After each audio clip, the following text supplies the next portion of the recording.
Instead of soaking the apricots overnight in a bowl full of cold water, I simmer them briefly in a scant amount of liquid and 2 cardamom husks, and then I let them get cold, which doesn't take long.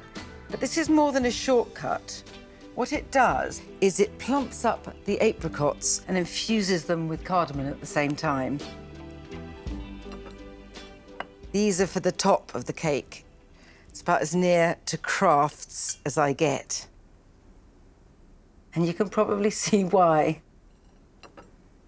The rest of the apricots, the seeds from the cardamom pods, and this scant amount of syrup go into the processor.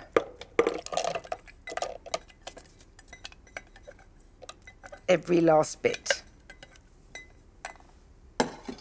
This is an apricot and almond cake, and I use ground almonds, 200 grams of them, instead of flour, thus making this gluten-free and dairy-free inadvertently.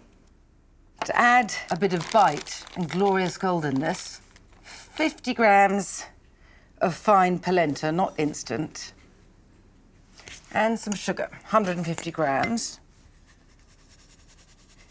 Not too much sugar because there's a sweetness from the polenta and the ground almonds. I've got a teaspoon of baking powder,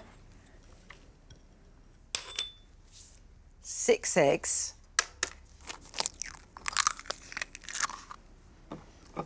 these help the cake to rise and lend moisture.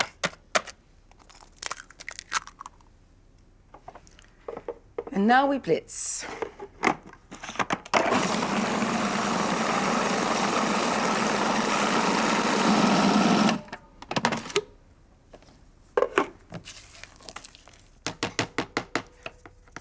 The magic touch. The thing about lemon is that it really brings out other flavors. 2 teaspoons. And a final fragrant addition, some rosewater. The thing about rosewater is a small amount and it's full of exotic promise, and too much and it's your great aunt's bubble bath. So 1 teaspoon only. And then we blitz again.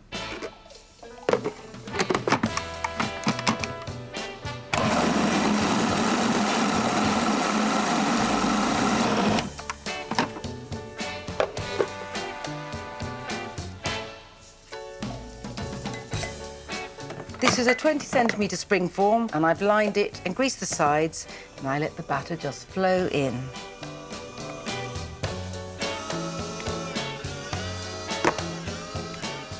A few quick bursts of unchallenging activity, and the batter is made, and the oven takes care of the rest.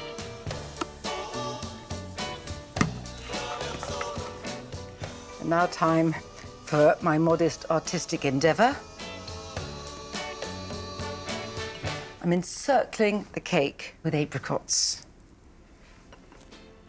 This needs about 40 minutes in a 180-degree oven.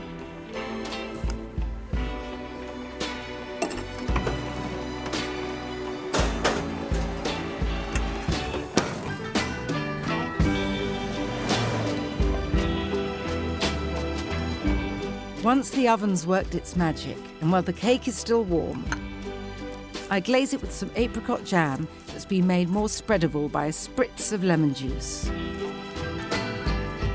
Then to finish, a scattering of finely chopped pistachios.